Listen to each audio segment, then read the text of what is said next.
I was born in a small town in Georgia called Sparks. It was a real small town. I went to school the next town over. I was raised up by my grandparents. I didn't have a father in my life, and my mother, she she didn't really come into my life until really, I'd say around middle school. She really started getting more involved. I knew about her, like she left when I was in second grade, and I was raised up by my grandparents with my older brother, and Christian household. They decided to just raise us up, and we always looked out for each other. We didn't really talk to anybody in the neighborhood. We were the only black family in the whole neighborhood, so we just stayed to ourselves.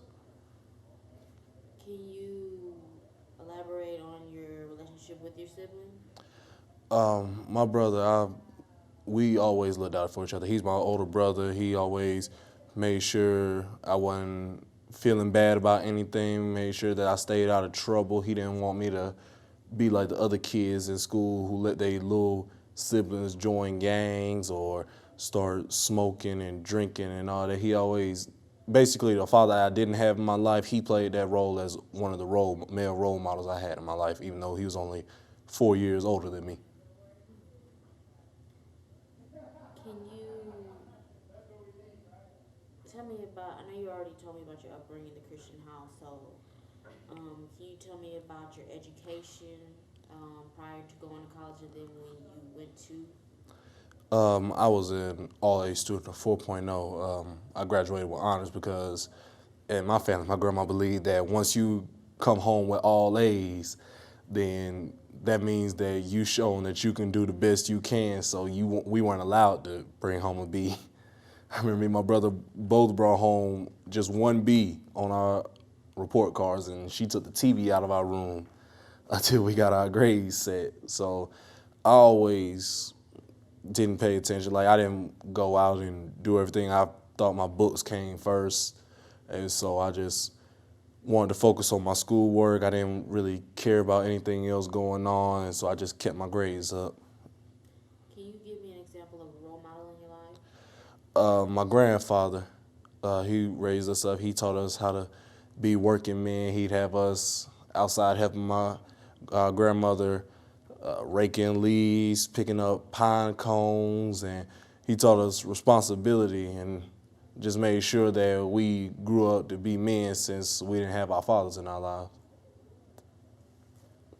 How did that affect you as you are now a man yourself?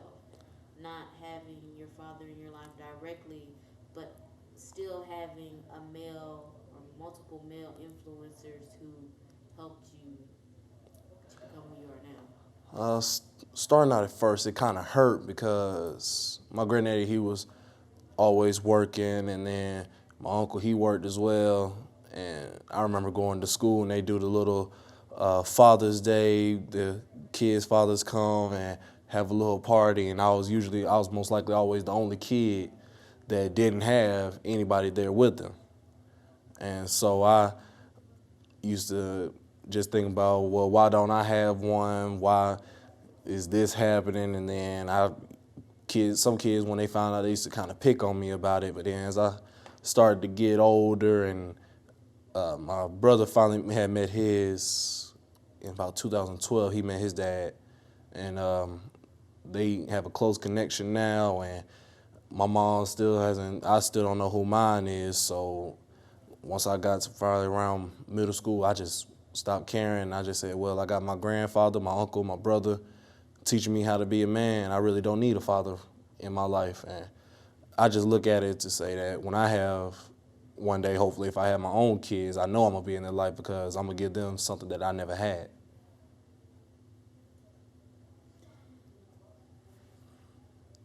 Is there a story in particular that you wish to share with us about a situation where racism played a part in your life? And after that, can you tell me how it has changed you as a person, for the good or the bad? The main story in particular was, as I said, growing up, I've never been a small kid. Like right now, I'm only 20 years old and I'm 6'9", and I've never been a small kid. I've always been the tallest kid in the class, so I always drew a lot of attention to myself. But the thing was, my family, we weren't really well off. We had money to where we could make sure that we had a roof over our heads and that we could pay the bills. And so that necessarily meant that I didn't get any new clothes. I just wore hand-me-downs. I wore my brother's old clothes or my uncle's old clothes when I got older. And most kids, when they knew that I didn't have much money, that I didn't know my dad, and this is a southern, like a real southern town to where some people still have some prejudice towards people that I used to be picked on, and then I go home and tell my grandmother, she said, just put it in God's hands and don't worry about it. And I was only young. I never understood, well, what's that really gonna do right now? And I go to school the next day and the kids will start picking on me. I go to lunch and then they throw food at me, throw milk at me, and then I go home, my grandmother asks, well, how was school today? I didn't have the heart to tell her. I say, oh, it went fine.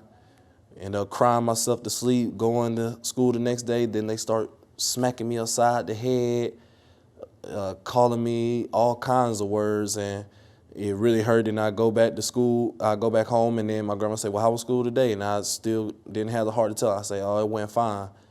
And then do the same thing over, cry myself to sleep. And then that very next day, after they were smacking upside the head, they decided to actually spit on me. And that made me feel to the point to where I just felt that they treated me that I wasn't even human anymore. And it affected me so much that I finally told my grandmother what's happening.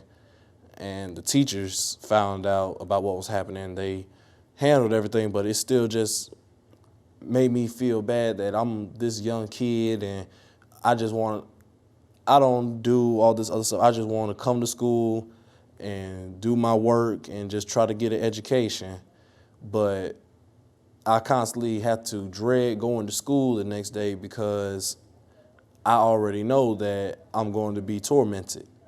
And it wasn't until probably, this was mostly around when I was in second grade, and it wasn't until that they finally stopped picking on me when a boy finally, my best friend, he's like my brother today, actually jumped in and told kids to leave me alone. And once that happened, they stopped really picking on me, and I could finally just go on and do my work and focus on everything. But once I got older, I got a little bigger. I learned how my uncle and my brother made sure I knew how to defend myself, how to fight. And I was always bigger. I was the tallest kid in the class, in the entire class, so nobody really picked on me anymore. But now I look back at it and I see most of those kids today, they dropped out of high school, some of them going in and out of jail already. So I see what my grandma meant by saying putting it in God's hands. So I just finally look back and see now I don't even care what anybody can say about me. Was it just white kids that were picking on you, or were both white and black and of other ethnicity? Starting out young, it was just mostly white kids. I have a few black kids kind of pick on me not because of my dad, not knowing my dad or my race, but they would pick on me and try to make jokes about me because I didn't have any new clothes or anything. But I finally learned to stop caring what people say, and I remember in high school I really found this out because I've learned I don't care what people say about me, I turn the negative that they say against me into a positive. Because I used to go to school, there was those same kids that wanted to just say something to get aroused out of me. And then one day, excuse my French, but there was a group of white kids and they say, oh man, you're not gonna do nothing, you're just nothing but a nigga.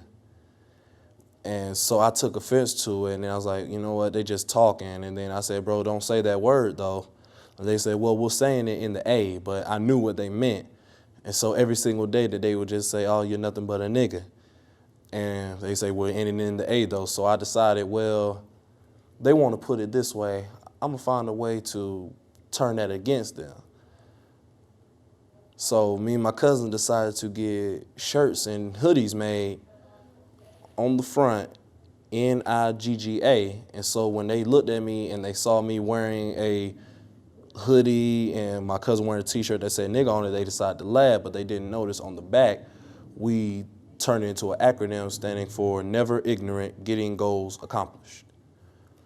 So I always, I don't even look at anyone trying to belittle me and talk me down because of my choices or who I am anymore, because I try to turn the negative into a positive. Well, I think you hit on how it impacted you physically, emotionally. But now that you're in college, as you say, you're 20, how has this helped you socially? How to socially interact with your fellow peers, the people that you've met recently, or that have come to be a part of your chosen family and friends? Even though I went through all that, just them making fun of me and doing all this, I've never hated white people. Like, most of my friends that, even though there was something that talked about me, most of my friends were white.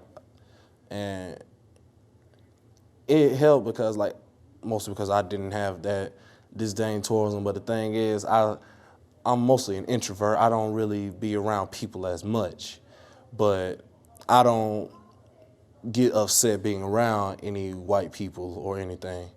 Like, even though, and there's still some of those people that I can see in public that will make fun of me and everything. If I see them, I don't have any spite towards them. I'll still just smile and say, hey, how you doing? And even though most of them know that they did this to me, and some of them know that I'll smile in their face, talk to them like I've known them for years and like they've been my friend for years, and they'll realize that even though they did this to me for all those years, I still don't have any hate for them.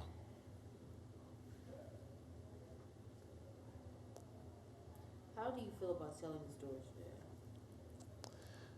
today? I feel good because it's a shame that even though back, like, we know there was prejudice back in the day, and we always thought that, well, once this movement is over, everything is going to be equal. But it's a shame that today things still haven't even changed that much.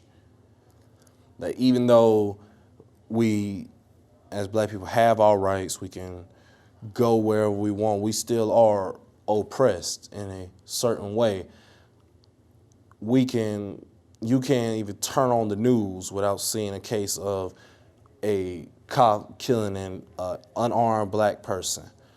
And then that cop end up going on a paid leave and is eventually fired. But it's still the fact that people don't see the issue that we can report school shootings, we can talk about kidnappings, but anytime that a black person is discriminated against, murdered, and just killed in cold blood, the whole nation will turn a blind eye. So it's bad that this entire society still wants to say, well, slavery happened all these years ago, so you should really get over it. But we can't get over it because it is literally the history of, you can't talk about the country without the history or without slavery. Like, this entire country was built on the blood of black people, the sweat, and the lives of African Americans. So when I said something in school about how things were in slavery and people get upset about it and like, oh, it happened so many years ago. Well, we can't just let it go. It's a part of who we are as a people. No black person in this country can say, well, slavery wasn't a big deal when it was their great so-and-sos being the ones that were in the chains. So it's just bad that in this society that the media and society just wants people to turn a blind eye to everything that happens to black people. Based off of all your experiences from growing up in